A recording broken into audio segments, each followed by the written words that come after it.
welcome everyone to Art of Advisory, and welcome to my co-host, Kirk Bowman, where we talk about how to build an advisory practice or how to change the mindset from sort of a compliance, hourly billing type of practice to a solutions-driven, results-driven type of practice. Hey, Kirk, how are you doing today? I'm good, Hector. What's up? Hey, I wanted to start with asking you a question because I think, to me, language is fascinating. And sometimes some of these concepts and idioms, they sort of have a backstory and they're things that we use every day. Sometimes we don't know what it is. So I would love to deep dive into a concept. And I was explaining to someone that's not from this country, what does leaving money on the table mean? So could you in your own words tell me, what does it mean to leave money on the table, the expression leaving money on the table? So the expression leaving money on the table, first of all, it comes out of a skill set or a mindset of where we actually price the customer rather than just charging an hourly rate or a standard fee for the same service, but where we actually set a price for each customer based on a conversation we've had with them. So when you're pricing, the goal with pricing is to, number one, maximize the value you create for the customer. Because when you maximize the value, you then raise the ceiling for setting a price. In other words, the higher the value you create for the customer, the higher the price you can charge. Customers don't mind paying a higher price if they're receiving more value. The idea of leaving money on the table simply means after you quoted the price and the customers accepted it and you typically have started the work, you kind of have one of those moments where you might call it pricer's regret when you realize that you didn't charge as high a price as you could. You realize that the customer actually would have been willing to pay more than you charged in a price for the particular value. And so we call that leaving money on the table. Now, everybody leaves money on the table. There is no perfect price. And so we're simply always trying to determine, okay, what is the value? What is the customer's perception of that value? And then set the price that is literally just 1 cent below where they would say no. Now, I was doing some research, Kirk. I don't know if you may know this or not, but I was trying to figure out where it came from because a lot of these idioms come from some, everyday thing. And there's different sources, but it sounds like leaving money on the table comes from poker. And when you actually put, you're betting and bluffing, right? That you have a better hand, and you put the money on the table, and then some of the folks call you out on that bluff, and then basically you fold and you left the money on the table. The other kind of on the same area. I don't know if you play poker yourself, but when you actually don't bet high enough for people to call you to then show your cards and then win, and then you're basically leaving money on the table. So I thought that was kind of interesting. I don't know if you knew that, but I think leaving money on the table, I think it also works in both areas, not just the service provider or the seller. I think it also happens to the customer. I mean, don't customers go through this analysis saying, if I pay too much, aren't I leaving money on the table? What do you think about that? Well, first of all, let me just comment. I'm not surprised that the phrase leaving money on the table comes out of a poker analogy. I just will add that I hate the analogy of poker when it comes to pricing, because poker, there's a winner and a loser. And when we talk about pricing, there's actually two winners. Both the customer and the professional win in a true pricing scenario. So just a little commentary there.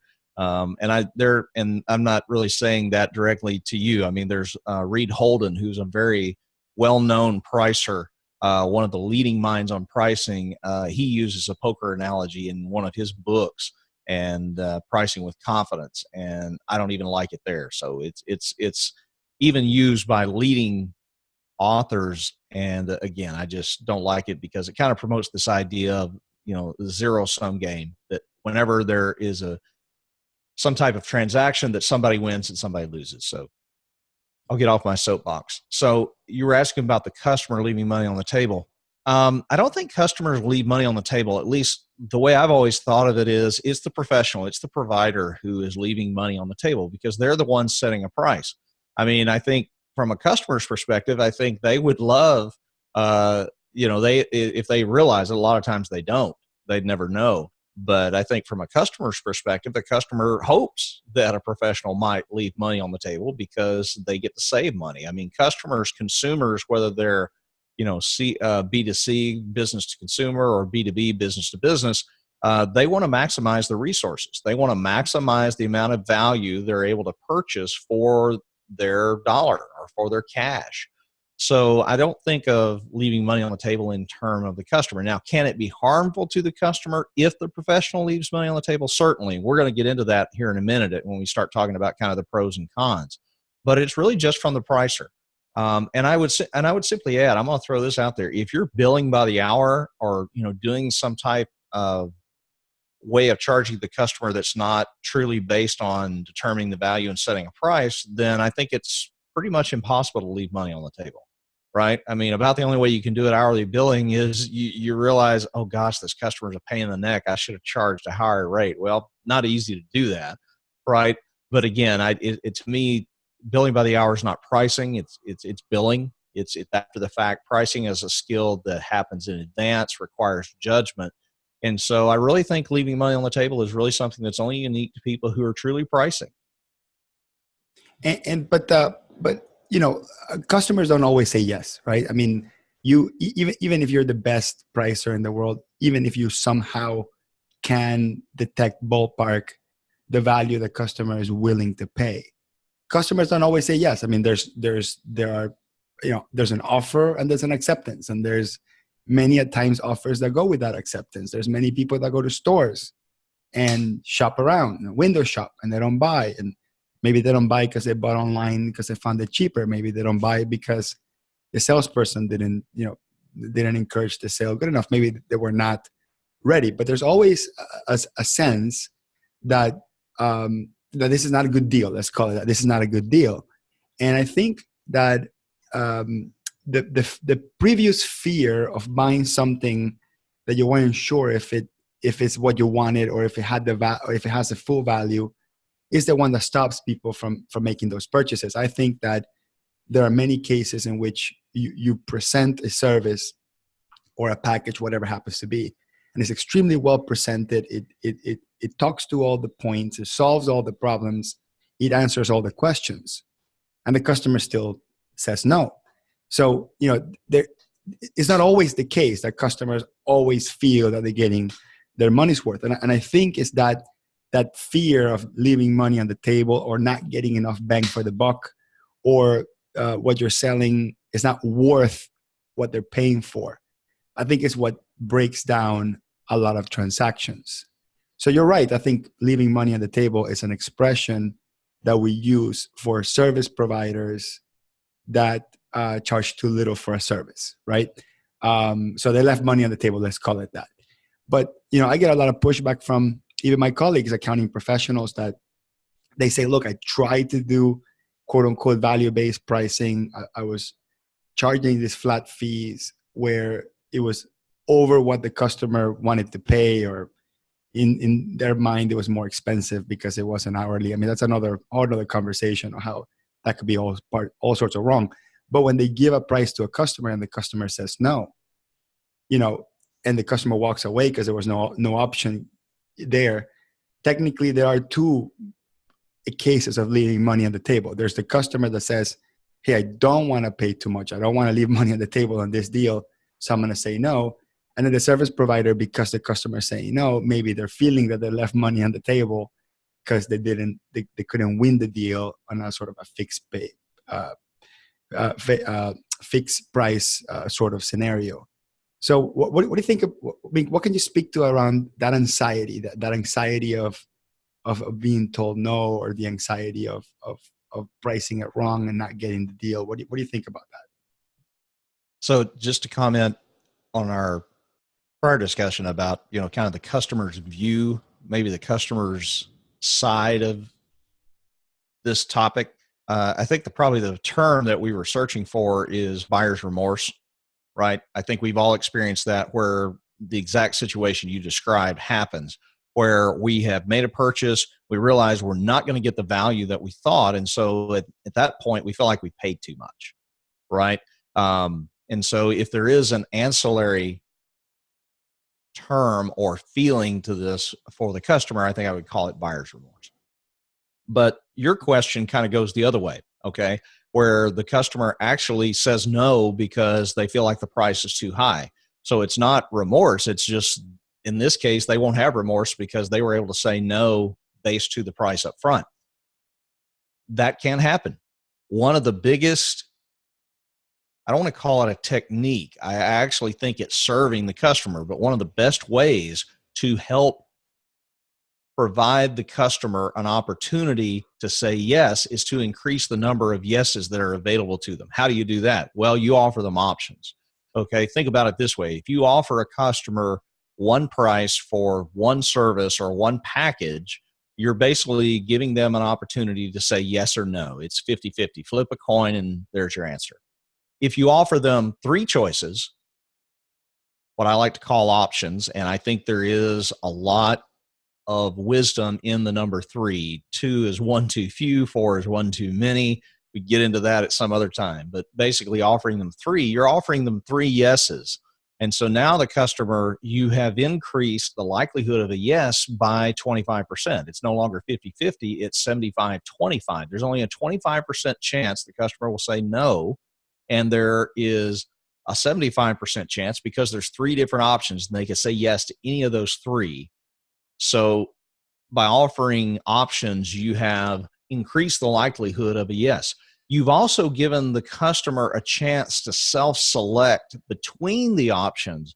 So if they're desiring, say, the middle option, but there's a strong price resistance, you have given them a lower option at a lower price. You've given them the possibility to choose the lower price if they don't want to pay a higher price. Now, there's also a converse to that. Sometimes customer will actually want the middle option.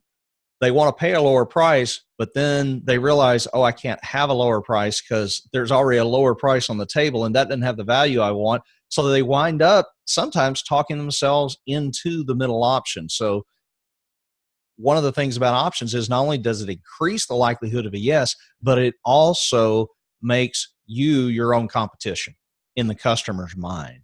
It also kind of predisposes the customer to saying yes, because there's a subtle shift that happens when you create options for the customer.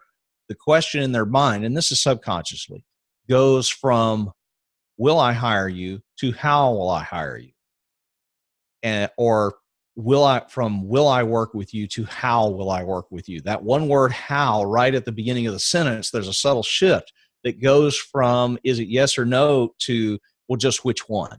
Okay, it becomes a multiple choice question instead of a true or false question. And so that is what I would say to this question of, well, what if, the customer says no, or what about that danger? I would say, well, number one, offer options. And I just gave 3 good reasons for it, and we could continue. But options is the best way to counter that concern or that fear. And it's a real fear about a customer saying no.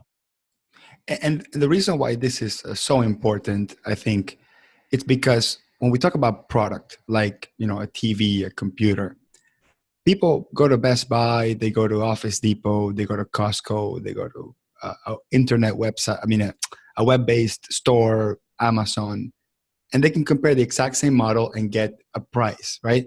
Technically, if they all give the same warranty, they all give the same money-back guarantee, if they all give the same flexibility of payment, and if they all deliver the exact same product at the same time, at that point, most of the times the customer's choice will be price only, right?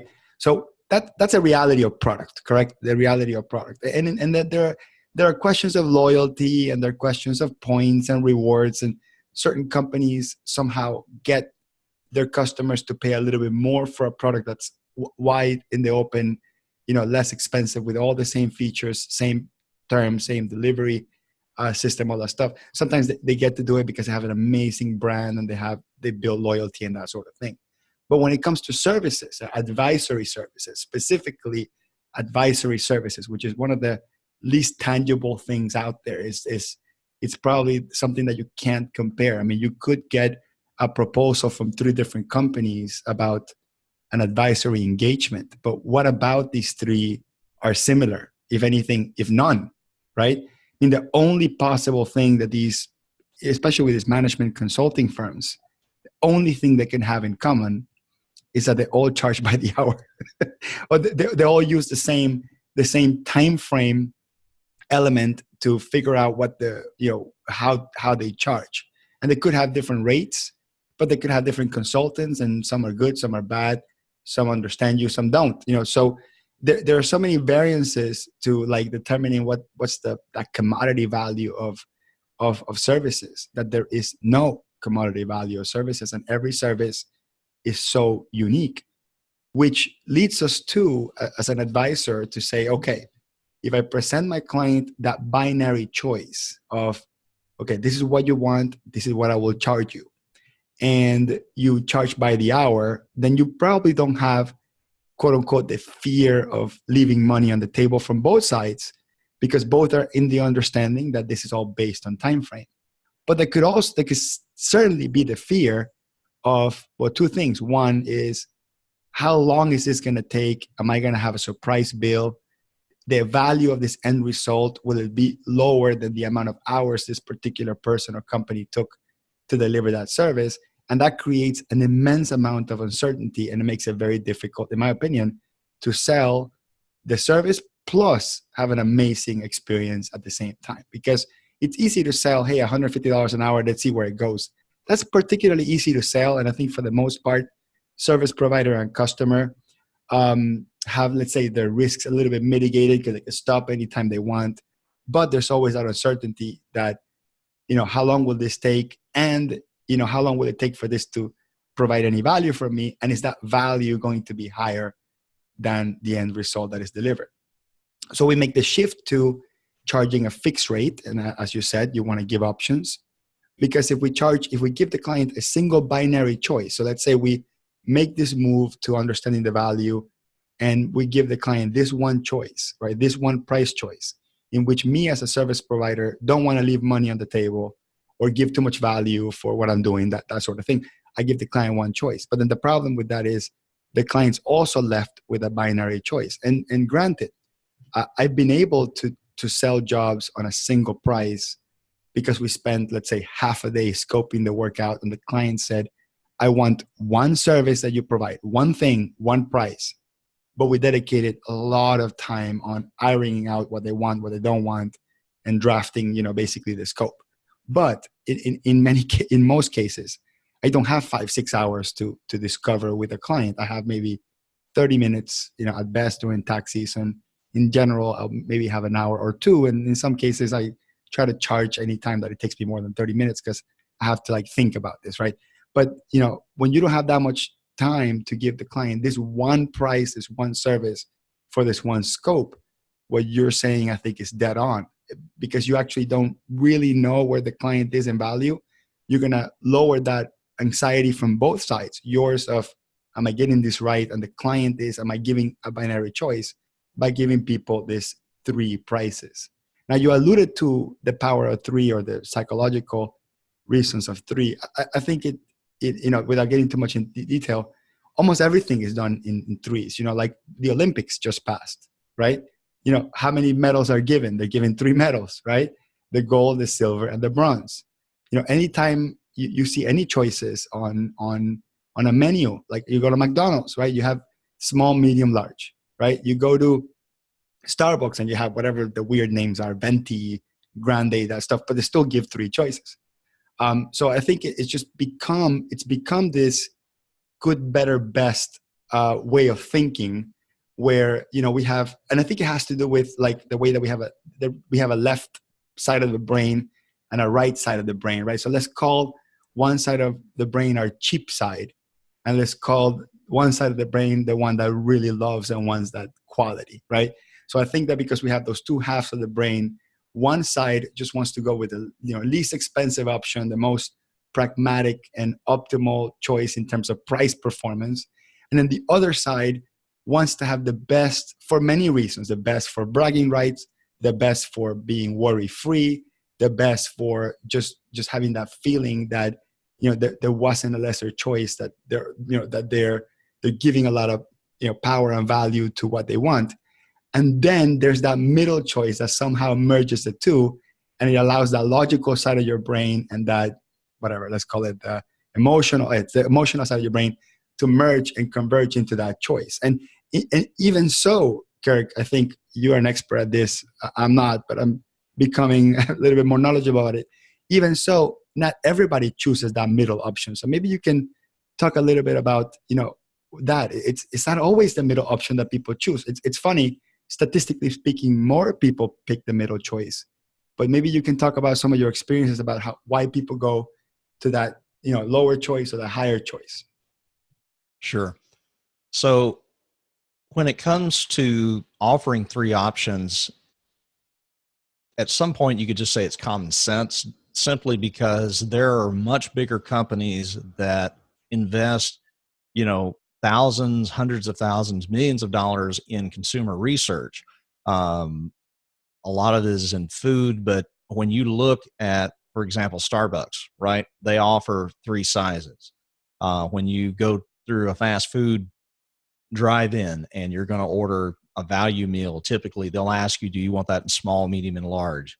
If you look at airlines, they sell coach, business class, and first class on international flights. And we could just keep going down the list. You mentioned three medals from the Olympics. Good, better, best, I think, sums it up very well, this idea of three choices. And yes, statistically, on average, customers will choose the middle option. One of that is just one of the reasons for that is psychological, simply because customers don't want to pick the least expensive thing. There is just this innate draw in us, and unless we're on a tight budget or we're buying something that's very consumer. Like, the other night I went to Walmart to get some things, and I was buying light bulbs. Well, the Walmart brand were $1 cheaper per pack of bulbs than were the name brand. It's a light bulb. I don't so I bought, the cheaper. But particularly with professional services, we don't want to, in a sense, feel guilty for being cheap. We don't like to be cheap. We like to buy quality. So we'll typically overlook the lowest. Not always, but on average, yes. And the converse is true. Okay. We typically don't want to spend the most money. So if we don't want to be the cheapest and we don't want to spend the most money, then that middle option is just where we're drawn. And like I said, statistically, you'll see that over and over. But there are opportunities where a couple other things happen. First of all, occasionally you will find a customer who possibly, and I've had this happen, where I felt certain they were going to go for a middle or top option, but something happened financially to them between the time we'd had our last conversation and the time we reviewed the proposal together, and they picked the lower option. They still wanted to work with me. In fact, they said, I'd really like to do the middle option, but just cash flow wise, I've got to go with the lowest right now. Now, obviously, in that situation, you might be in a position to offer options around payment terms and help them still select the middle option. But I'm kind of getting a little bit far afield.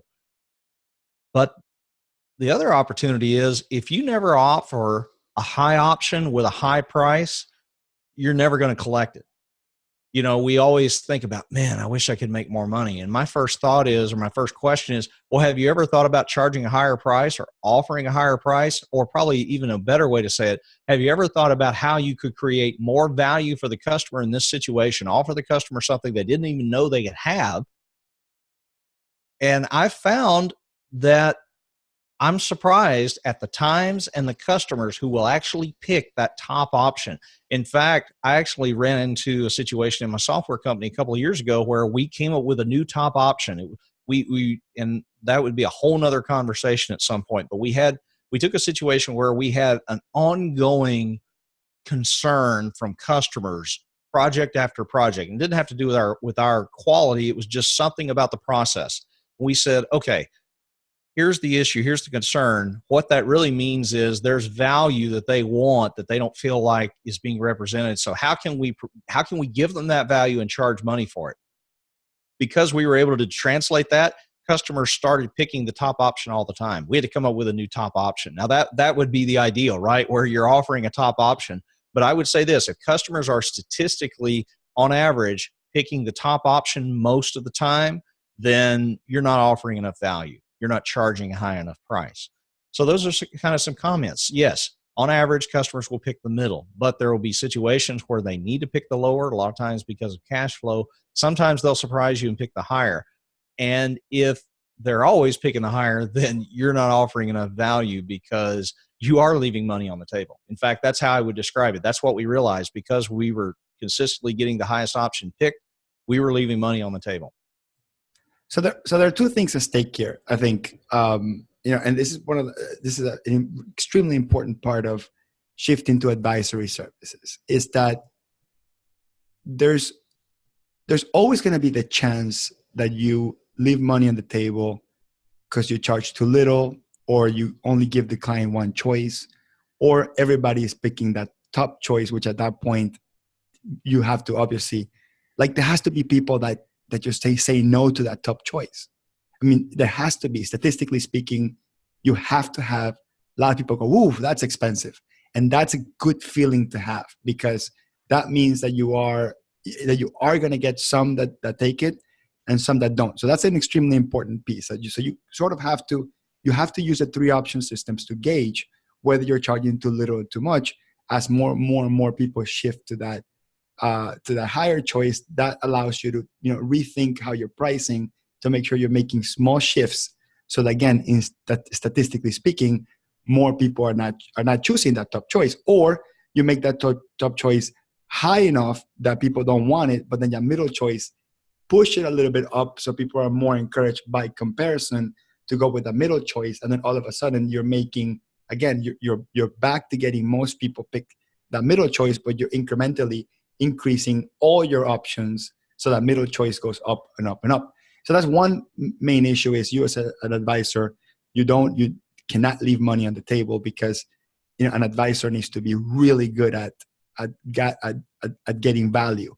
You have to be able to be great at capturing value, because you cannot be a good advisor if you're not good at capturing value. Because at the end of the day, what customers want from their advisor is value, right? So if you're not that good at detecting it, capturing it, and getting your money's worth for it, and in turn valuing yourself enough that you can charge what it's worth, or connecting with what the client feels is worth, if you can't do that, in the long run, you're just not going to be a good advisor, because you can give advice, but then your advice will lose value. Not to play on words there, but it will lose value over time, and then people won't really need an advisor anymore if it's just one person giving their opinion and not quote unquote valuable advice. But the other side of the coin is, you need to take away that anxiety that the client can have by saying, look, if I go with them, I'm going to miss my chance to go with someone else. Or if I go with them, I'm going to end up paying too much and I'm not going to get what I want. So there's one key element that we haven't talked about, which is, what is the single most powerful way to remove that anxiety away from in this case, the customer, that the customer could leave money on the table or pay too much or not get their money's worth. So Kirk, I hopefully you're reading my mind, but I want to see if we're thinking about the same thing.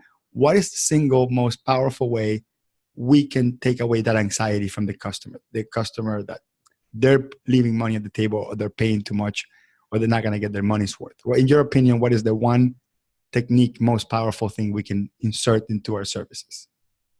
So I just want to make sure that I understand your question. So what you're asking is, how do you address the anxiety that the customer may have about paying too much? Correct. Or not getting the money's worth, let's call it that. So first of all, I would say refer to my previous answer about options, because the best tool you can provide for both parties. Options is not just something that you as a professional offer. And yes, offering options certainly helps you as a professional avoid leaving money on the table. That you reduce the likelihood that you're leaving money on the table by offering 3 options with 3 prices. But you also reduce the likelihood that a customer is not going to get their money's worth by offering 3 options. Why? Well, you're offering them choices. When you offer them choices, you are giving them an opportunity to answer the question, not am I willing to pay for value from this provider? But you shift it, how much value am I willing to pay for from this provider? So I would say options is actually a tool that works both ways. It's actually in both parties' advantage to offer options, because when you offer options, you have to set three prices, and that forces you toward the value. And it also, the customer will be driven in the same direction because that's how they're going to evaluate which option they would pick. So my first comment would be use options because it's in both parties' advantage. The other things that I think a customer needs to do is, I would say, number one, make sure you're working with a provider who will give you a fixed price. Now, we've had this discussion before, but is every fixed price a value price? No. Some fixed prices are just hourly billing and drag. But the bottom line is, to the customer, whether it's based on hours or value, it's a fixed price. And that's one of the best ways a customer can ensure success, is by paying a fixed price. Because with a fixed price comes a fixed scope. And when you fix things, particularly the scope and the value, then you're setting a target. And it is much easier to hit a target when the target is not moving and not changing in size. And I would add to this discussion another way that it's going to be harder for you to get your money's worth is if you're working with somebody by the hour. Customers get a false sense of comfort when they're working with a professional who bills by the hour. They think it puts them in control. It really doesn't.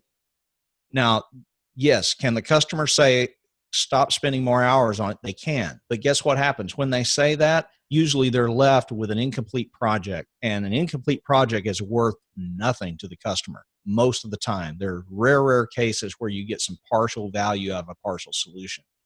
I laugh whenever I hear professionals say, well, I just put the customer in charge. I bill by the hour and they can tell me when to stop. Well, you've got to realize this is not, it's binary with most projects. You either deliver the value or you don't. And so the customer, they have less, they're less in charge, in my opinion, when they're billing by the hour. So I would say, make sure you have options, make sure you get a fixed price, make sure you're not working hourly. Those are ways to ensure. Third, make sure there's a process of regular communication. It is up to the professional to say, okay, during the project, here's how we're going to communicate. Here's how often we're going to communicate. For example, I think one of the best things you can do is simply say, okay, we're going to have a weekly status meeting every Wednesday at 2 p.m. We're going to jump on a Skype call or GoToMeeting or the phone or even in person, whatever it is.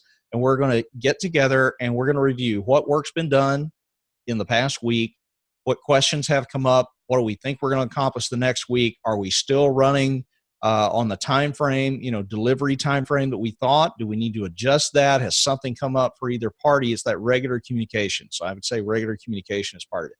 Also, not in addition to regular communication, there needs to be some sort of tool in place to monitor what's going on. Some type of project management tool. I'm a big fan of Basecamp. There's Trello. There's, I think it's Asana. There's several others. But using something that basically gets you out of what I call email hell.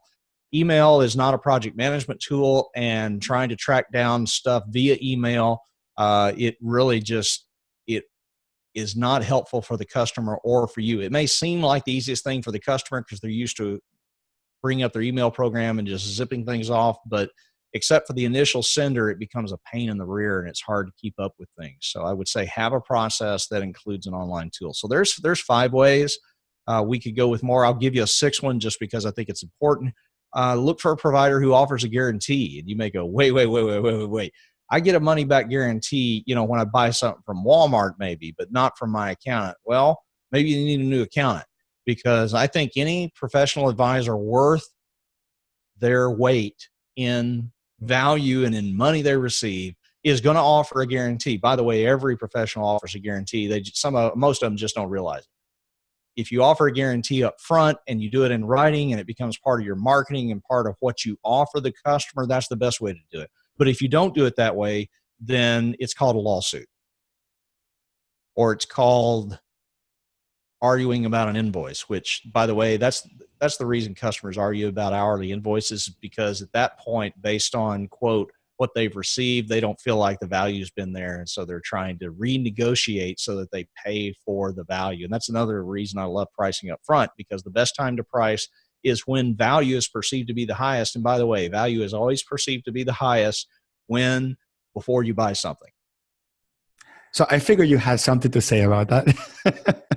So I wanted to the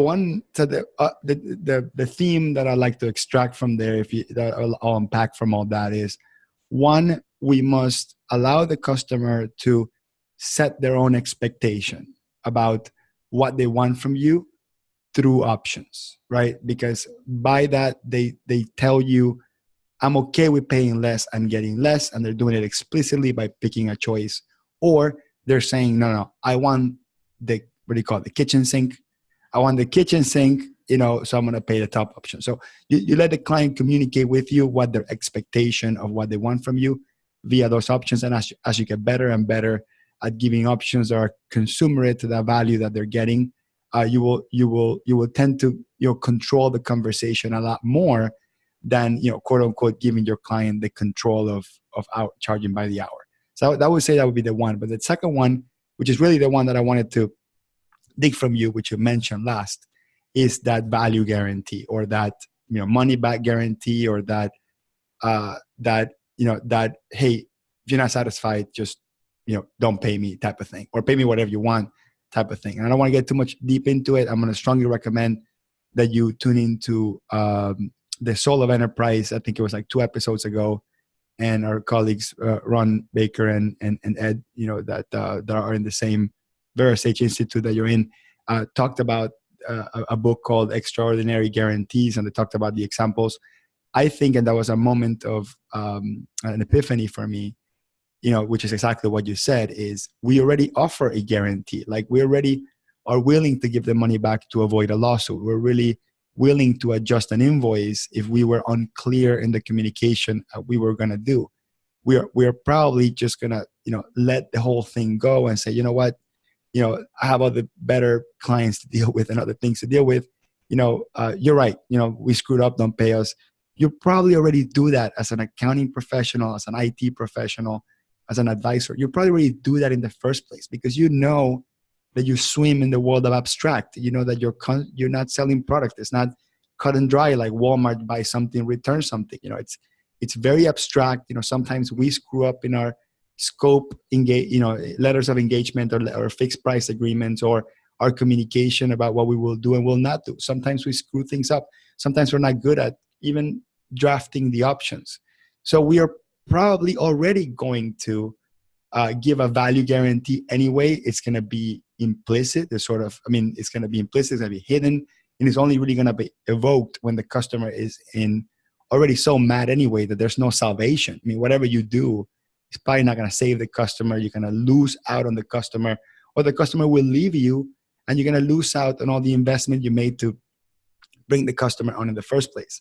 So I think no matter what, there already is a value guarantee that every service professional does, but not using that as a tool to explicitly make it part of your choices or make it part of what you offer, I think is how you leave the single most money on the table as a service professional. And I know it's counterintuitive, because by giving a value guarantee, that means the customer won't pay you, or the customer has a choice not to pay you, right? Or you have to give the money back. You would think, oh, wait a minute, Hector, no, that's how you leave money on the table, by giving the customer that choice. But that's not true.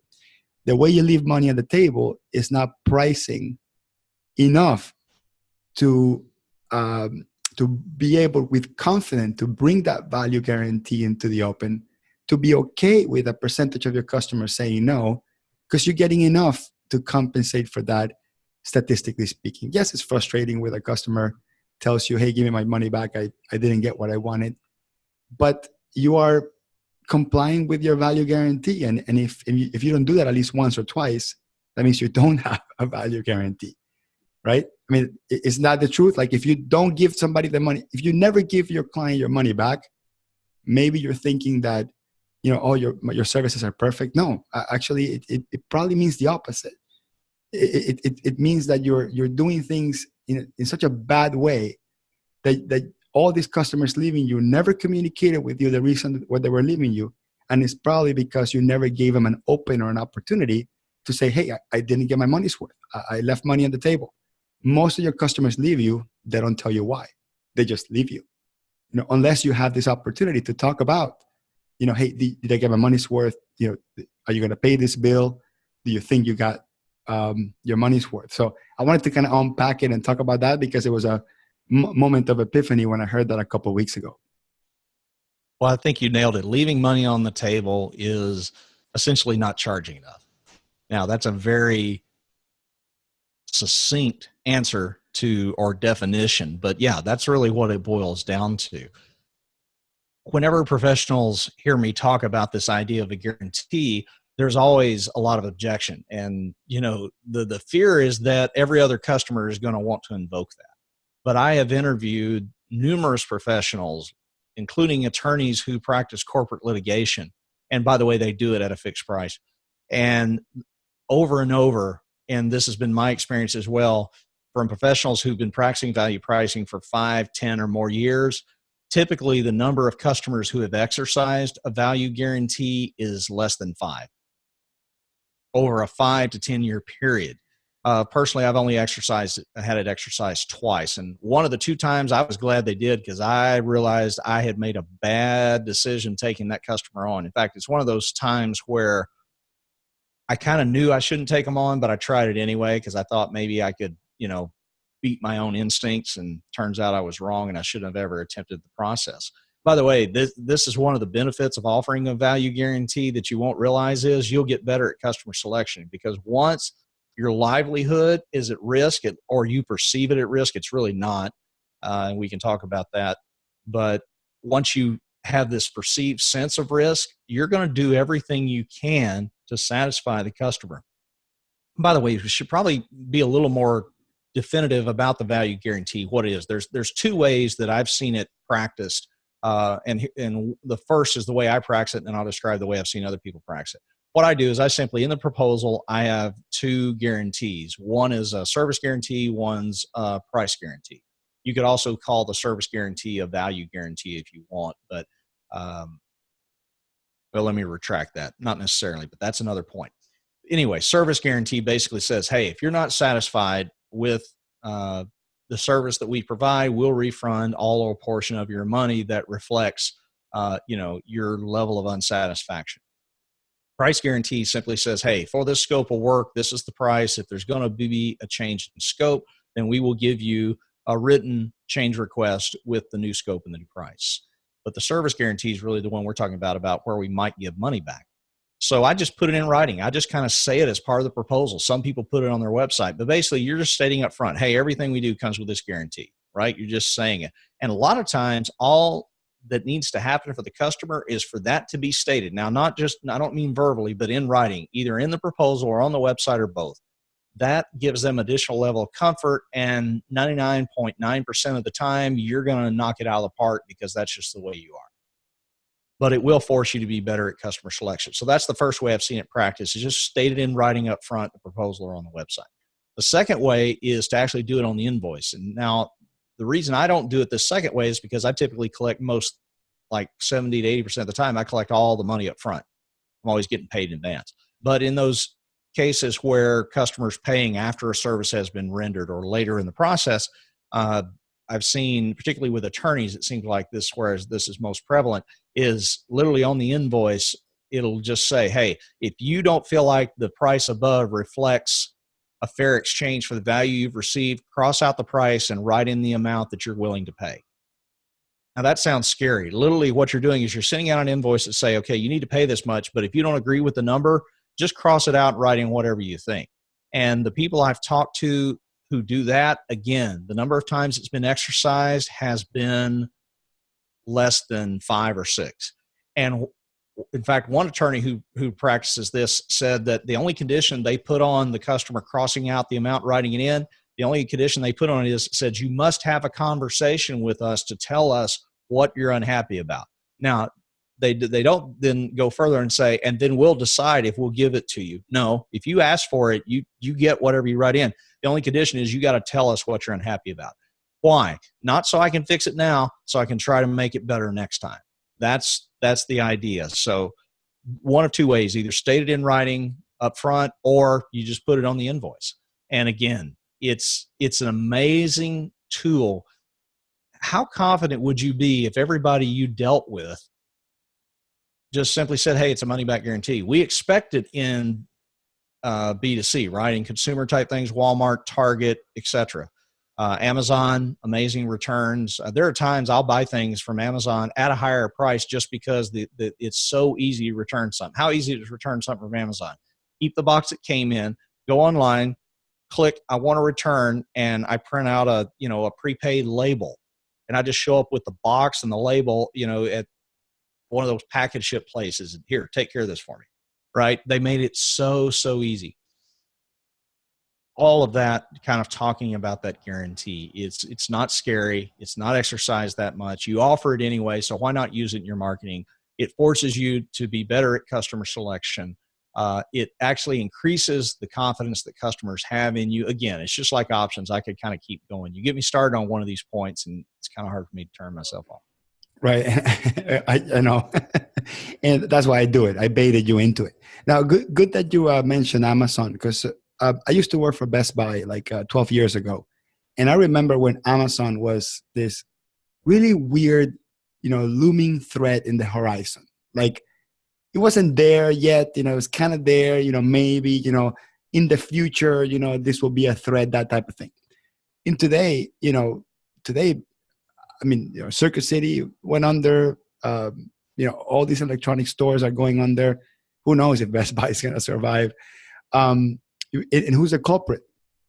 It's Amazon. But what's funny is in the past like 10 years or so, 10, 12 years, the one thing that kept people going to retail stores versus Amazon or something web-based was, at the store I can just go return it. Like that. I think that mentality was able to hang on for a little bit, and I think that kept these retail stores in life support.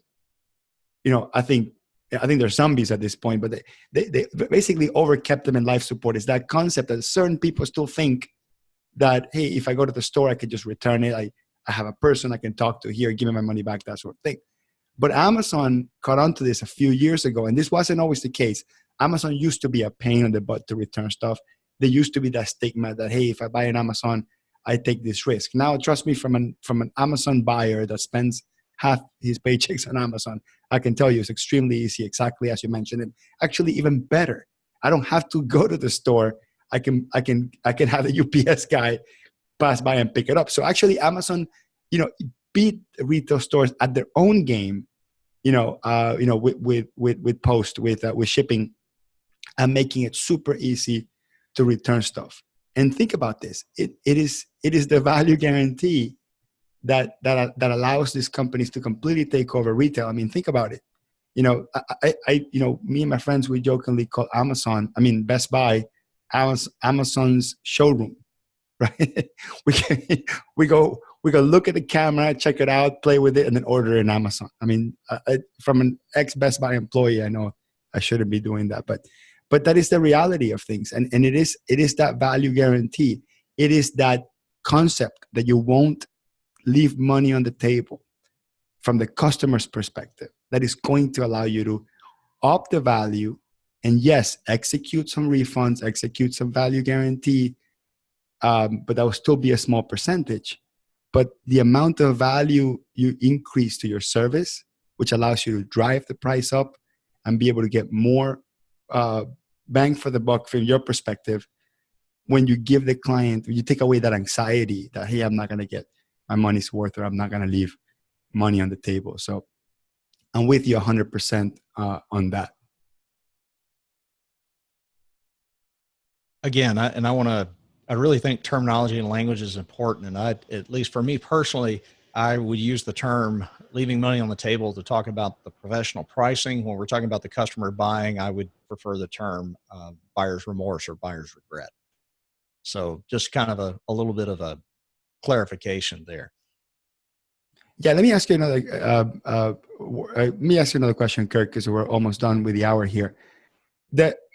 I honestly think that the single most important skill that an advisor needs to learn, in my opinion, and this is not unbiased. This is based on what I've observed with myself and my colleagues, is pricing.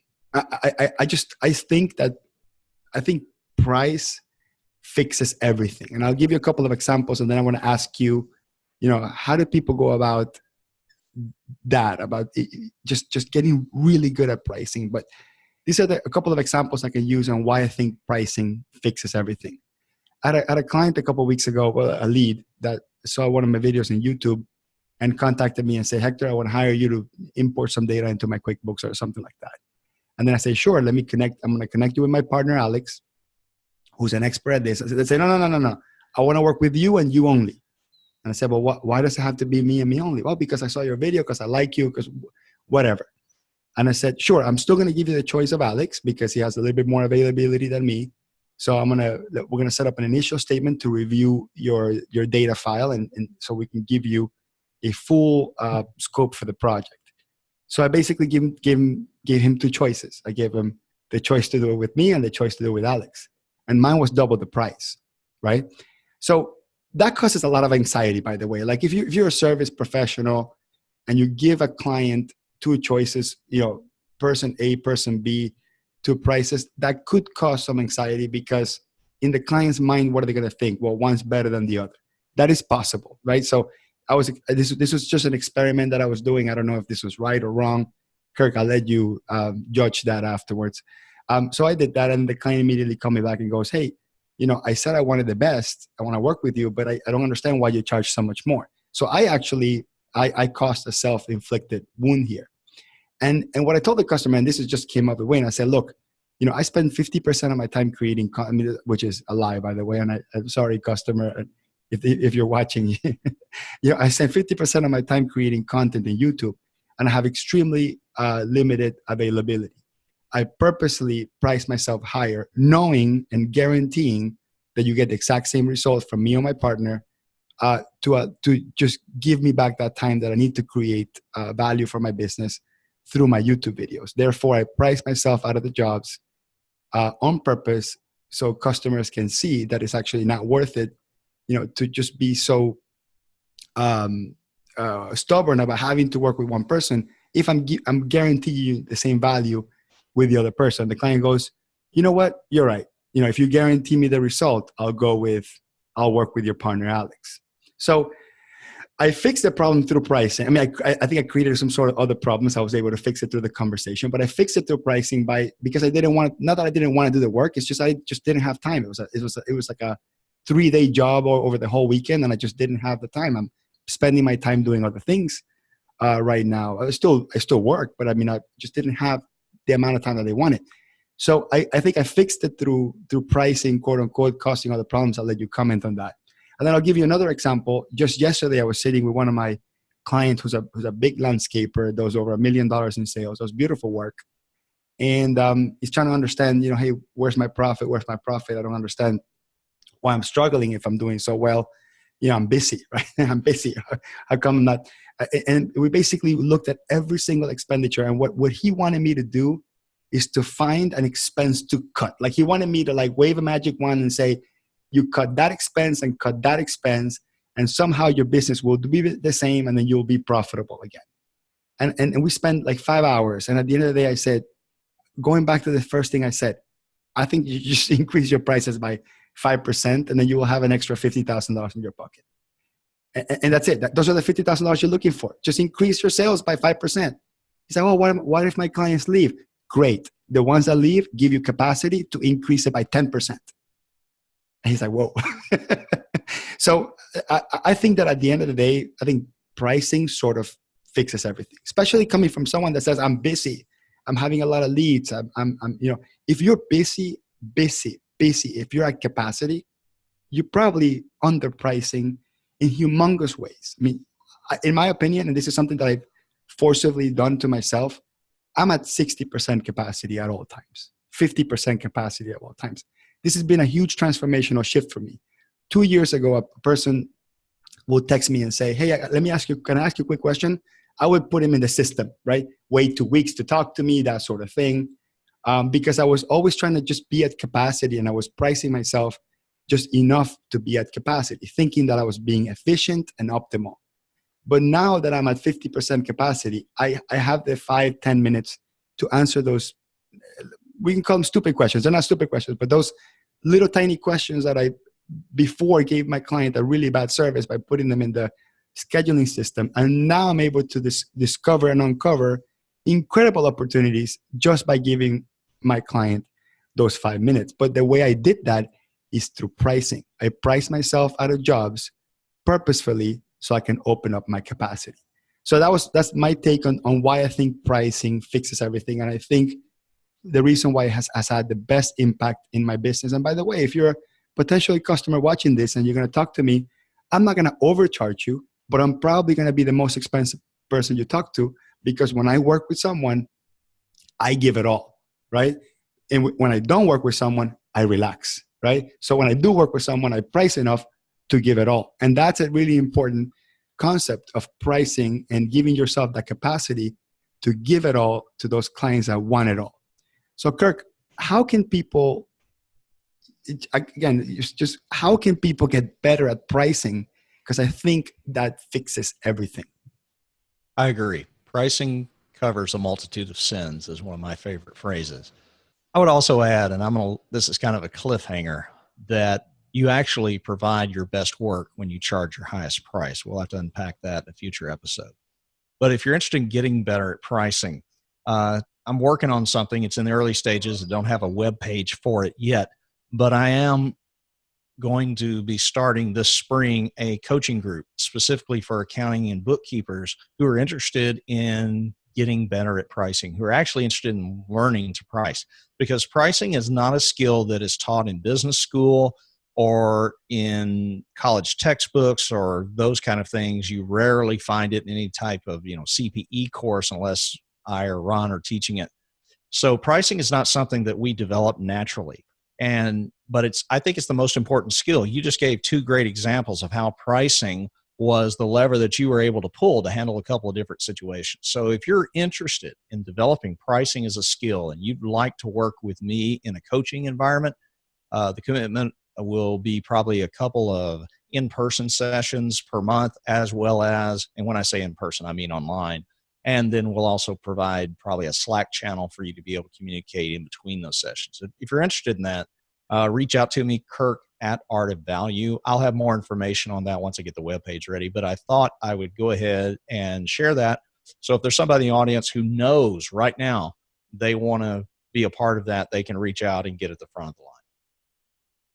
So I assume you said spring because it's after tax season, right? The proverbial tax season. See, now you're going to make me do another cliffhanger. I'm going to throw this out there. I don't believe there should be a thing such as tax season. Yeah. From your mouth to God's ears, my friend. So thank you very much. I think that was a great conversation, Kirk, and we'll be anxious to hear what a mastermind type group would look like. Any parting words? Nope. I'll just see you next week. I'm looking forward to it. See you next week, Kirk. Bye-bye. All right. Thank you.